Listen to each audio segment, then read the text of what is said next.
The spectacle that unfolded in Beijing recently was unlike any other military parade the world has seen. China, to mark the 80th anniversary of the end of World War II, staged its most elaborate display of military might, showcasing hypersonic missiles, advanced drones, cyber warfare divisions, and an arsenal that left no doubt about its ambitions to be seen as a global military superpower. What truly defined this moment, however, was not the weaponry rolling across Tiananmen Square, but the rare gathering of leaders who stood shoulder to shoulder. Xi Jinping hosted Vladimir Putin and Kim Jong-un, with Iran regime's President Masoud Pezeshkian also in attendance, all creating a tableau that symbolized far more than a military tradition. This was not simply an anniversary parade.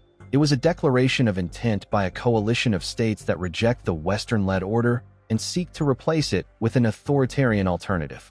The symbolism could not have been more striking. Three nuclear-armed states, China, Russia, and North Korea, stood together, while Iran, long seeking nuclear capabilities, joined them on the same platform, demonstrating a shared message to the world that they are building an alliance strong enough to challenge the United States, Europe, and their allies. Each nation has its own motivations: Russia's war of aggression in Ukraine, China's determination to push back against American influence in Asia, North Korea's pursuit of legitimacy and resources, and Iran regime's ideological mission to spread Islamic governance and authoritarian control across the world. When seen together, the gathering represented the closest thing yet to the formation of a new bloc, one that might aim to construct an entirely new world order defined not by democracy, but by coercion, censorship, and force. The timing and context made the event even more significant. The parade followed the Shanghai Cooperation Organization Summit in Tianjin, where these same leaders had already met to promote their vision of the world. In both settings, their words and actions underlined a consistent theme. The Western-led international system has had its time, and now must give way to a new era where authoritarian powers set the rules.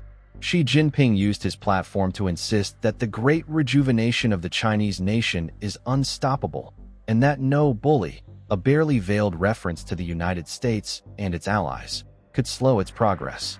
The rhetoric echoed decades of grievances, but, placed in the setting of this vast military display, it sounded more like the proclamation of a strategy.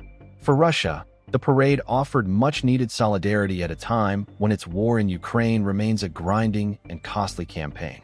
Putin stood proudly next to Xi and Kim, as if trying to show the world that, despite international sanctions and condemnation, more than 1 million killed in the war and a tenuous economy, Moscow is far from isolated.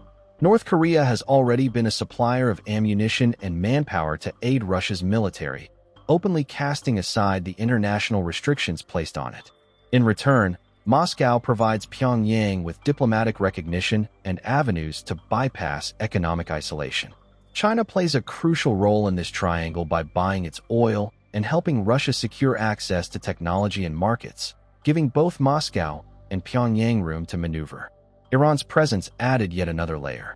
While Iran's regime does not yet possess nuclear weapons, its government has openly supported Russia's war in Ukraine with drones and military cooperation, while Iran's ideology remains focused on exporting Islamist authoritarianism across the Middle East and beyond.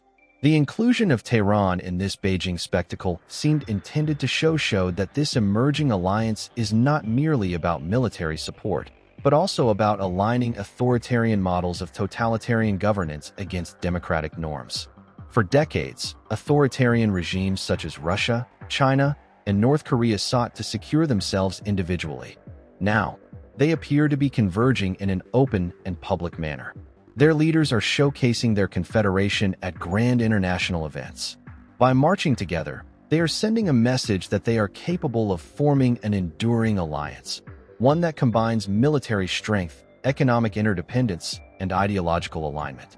U.S. President Donald Trump responded to the parade with a cutting remark on social media. "Please give my warmest regards to Vladimir Putin and Kim Jong-un as you conspire against the United States of America." His words, though sarcastic, captured the essence of what many in Washington might have been trying to deny: that these leaders were, indeed, conspiring to weaken the West, undermine its alliances, and gradually construct an alternative system of global governance.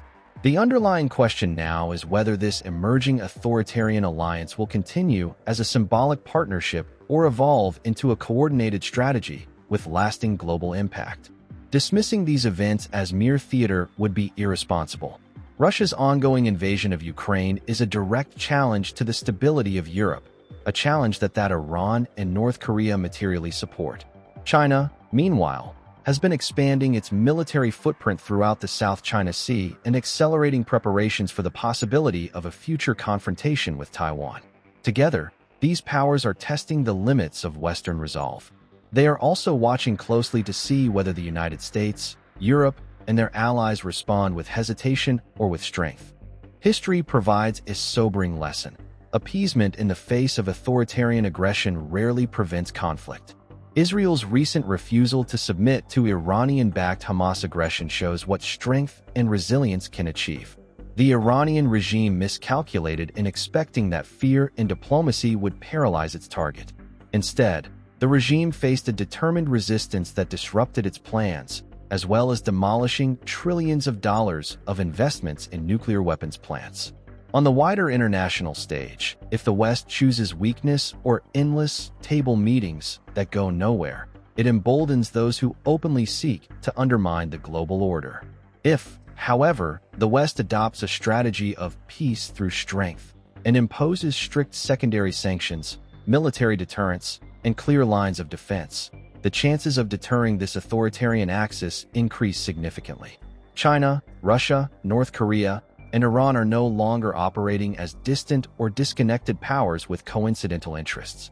They are aligning publicly, celebrating their unity, and preparing to test the strength of the current international system.